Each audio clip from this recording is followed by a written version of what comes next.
So I said what? A minus to A to A plus, B minus to B plus. Yeah, so we're pretty close.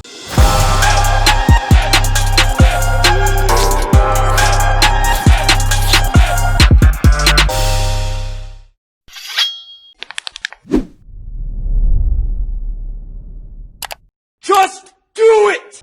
Naomi's bodyguard. Ooh, okay, so Dorka's actually below Naomi? Very interesting. Based off all the hype on Dorka, Naomi's above her. The first... Jay, I just sent you an image on stream to social, but you need to edit Nightbot to change the URL to remove the underscore in your name. I already did, my friend. It should.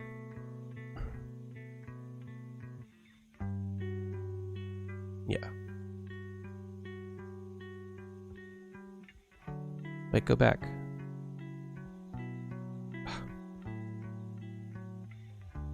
Okay.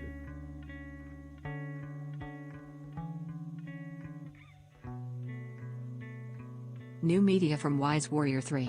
Enjoy this cursed image I just made. Oh my gosh. I'm glad you can't see my pants right now.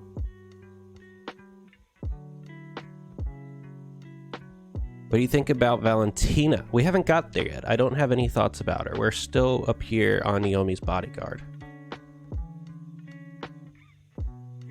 The first Meteorius helper to who made Naomi.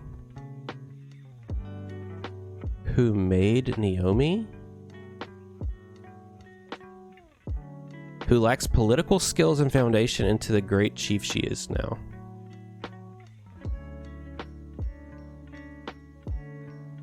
Her identity is shrouded in complete secrecy, and not even Naomi knows her past. If you are more aware of Brun's closed-off nature, it's hard to conceal your doubts about her.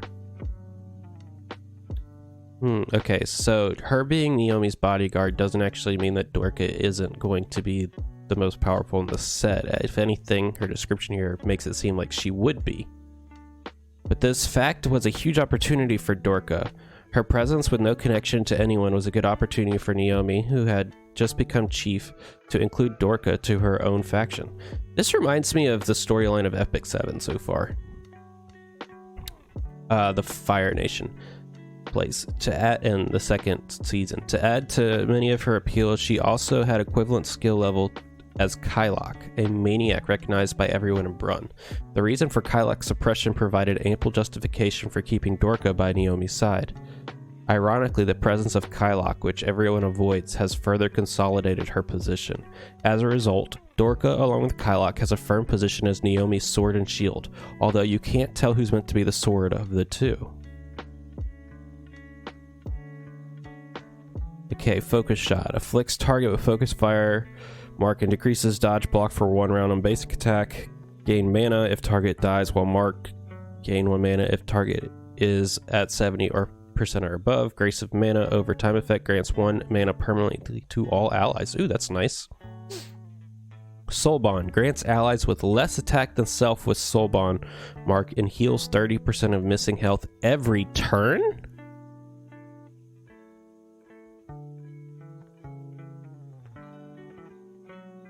What? Every turn? Not every one of her turns? Or every round? Every turn?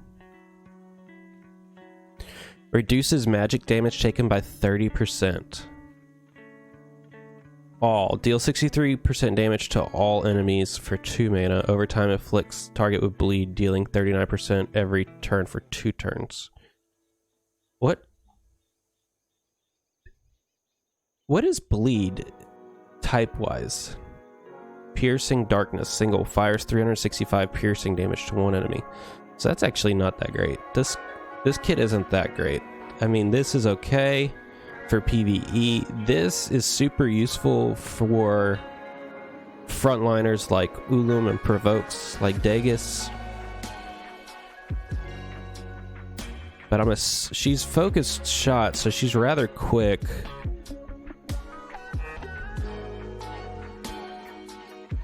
I mean, this is like an upgraded version of Iden, right? Maybe not even, since it's required mana 2 instead of 0, but you get the bleed. but the rest of the kit feels the same. I don't really feel like she's amazing. She seems pretty niche. Empress of Steel Neomi. Oh, let me read what y'all are saying. I'm really looking forward to Dorka. There we go. What do you think? No more rare. I'm really looking forward to Dorka, Neomi versus Garf. First, all ally mana gain. Wow, someone said this would be great for FC Illumina Green. Oh my god, I'm glad I saved for her. I definitely want to go for her. I don't... Why? She doesn't... I mean, this is nice. But you could still take out an Ulum in 2 to 3 turns, even with this plus 30%. I guess the reduced magic damage by 30% is pretty big on an Ulum.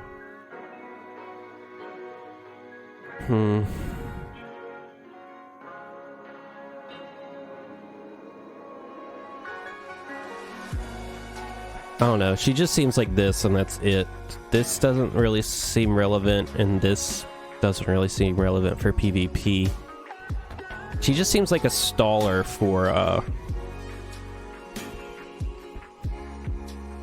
for higher level content, but even in like Leom, Path of Trials, this wouldn't be that good because Ulum still gets one shot there.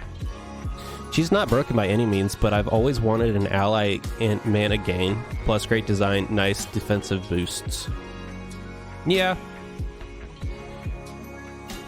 Permanently to all allies. I mean, that is interesting. Naomi was born the second daughter of a family that had ruled Brunn for generations. By the time Naomi had grown up, her father had already been the Great Chief and had integrated her Brunn. Her sister Carrie was also a prodigy with unprecedented talent, so Naomi began to train her body to assist her proud sister. Fortunately, Naomi was quite talented in martial arts, but her plans began to change as Carrie became Queen of St. West. So that's probably a future land that we're going to see. After Carrie, who had believed she would rule Brunn in the future, left, her father's sudden death made Naomi the successor of the Great Chief. It was like an inevitable disaster for Naomi, who was not prepared, nor had the political acumen to overcome the situation. Then a helping hand came to her, Dorka, whose identity is unknown, but whose skills are superior to anyone else. Kylock, Brunn's best shaman, who has been criticized by the public for his peculiar madness. Naomi's choice of the two was enough to make her in name and reality Brunn's supreme power. Although only God knows how long that near balance will last. Ooh, I like this color right through here. That coloring, that's pretty hype. Especially if she gets like big balls of energy to contrast, because like her whole thing is like pink and yellow, but then her skills are like blue and green. That's pretty cool. Block. Afflicts all enemies with Provoke if an ally takes damage and its health drops to 30% or 10 or less, and grants heal over time to self that heals 20% of attack every turn for 5 turns. Okay. Rigid Body becomes immune to damage from sheer health if affected with Soul Bond. Ooh.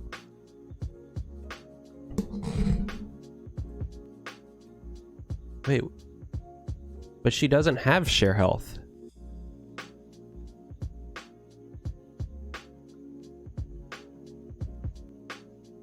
What?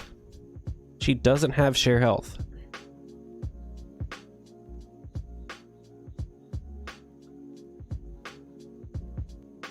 Oh. Thanks, Wise Warrior. We just haven't got that far yet. Okay, single deals 375 damage to one enemy for mana 2. That's not bad.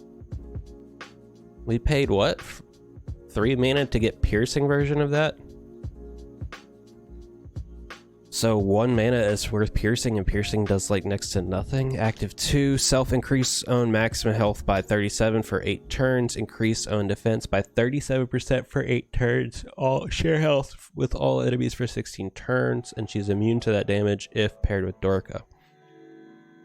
That's actually really good.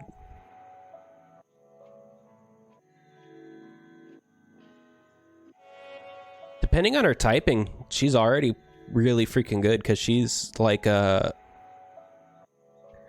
Dagus without some of the drawbacks, and then she has the upside with paired with Dorka.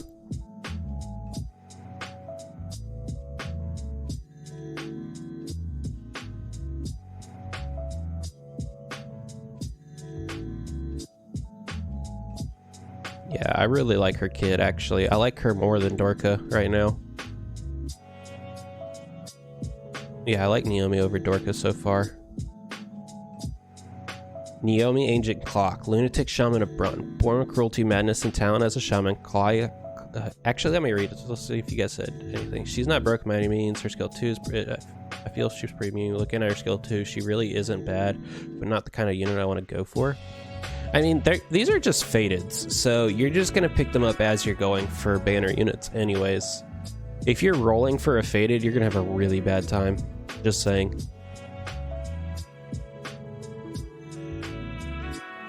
If anything, they might even be like legendaries. No, she probably, with the Soul Bond, she's definitely like a general tier hero. She's just not as good as the other ones. So she's probably general tier faded, and Naomi's probably like Sabrina and Bernadette tier faded. Lunatic Shaman of Brun, born with cruelty, madness, and talent as a shaman. Kylock was an unstable being, but at the same time, he had the spirit to encompass all this. It was a foreseen step that Kylock grew up to be the most dominant shaman in Brun. Kylock knew the natural madness better than anyone else. At the same time, not so foolish as to give up everything for the pleasures of the moment. That's why Kylock wanted a position where his brutality could be welcomed. It was not difficult for him, who was already a brilliant shaman. As a result, Kylock became the loyal subject of Naomi, the great chief of Brun, as a hound that executes a more selective, brutal order. I really like Kylock. He's freakishly cool. Ooh, mana absorb. Removes buff of an enemy and gain mana. Gain mana. Additionally, if health of target is at 80% or more, remove 1 mana if the target has, and then gain mana to self if health of target is less than 30%. Why was that so hard for me to read? Heals 100% of all damage from damage over time effect on all enemies if affected with Soul Bond. Nice. Wow, he's actually pretty tanky, and Soul Bond doesn't seem to be something you can take off. It's kind of like command, right?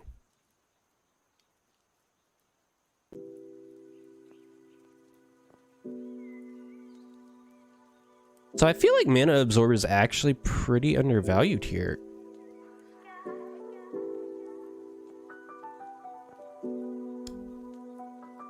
Moonlight Reaper, Soul Harvester. I mean, he looks like he'd be dark, but you could probably, like... It's 300 damage to one enemy for 1 mana. That's not bad. 3 mana to all Croats target dealing 30. Okay, so that's not bad. That's kind of like... he's kind of like vampiric in his build here. But he is kind of weak if you're not getting a ton of mana on him. But you can remove buffs, so someone like Valentina alongside him becomes more powerful because you can remove things like Summer Blessing and things like that. So I think that he's not bad, but he's not good. He's just kind of like a mid-range champion. I could see him working. I don't know. I don't think there's enough to actually make him viable in PvP out there. He's not really like an extreme damage dealer. He doesn't do his base stats would have to be very high for him to be viable in PvP.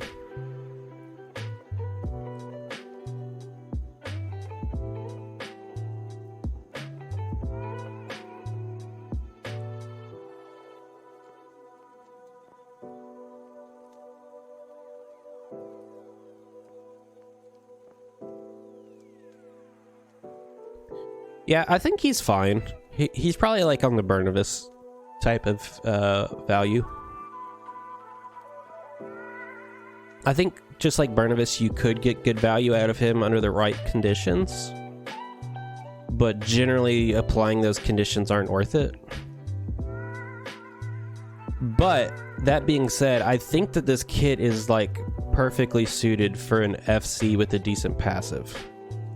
Because the one thing that is probably limiting him is probably base stats.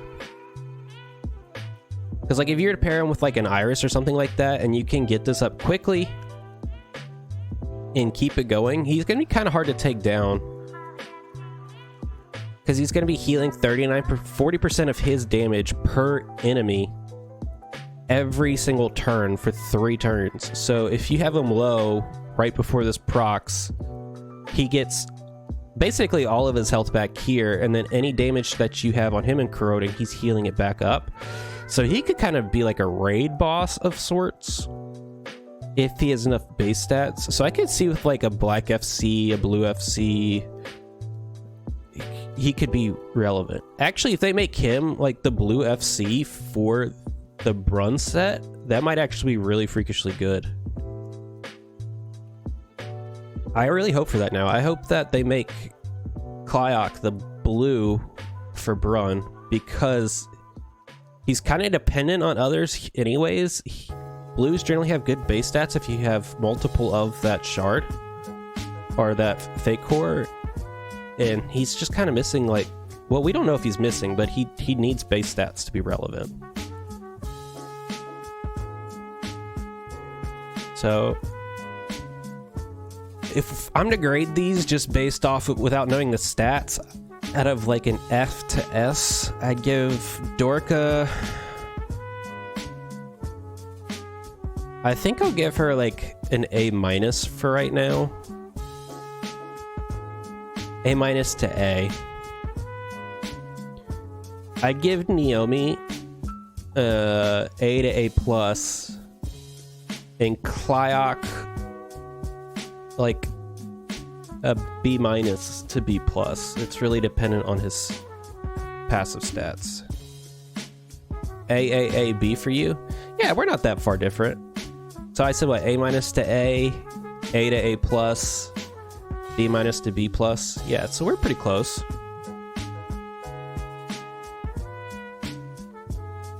Okay.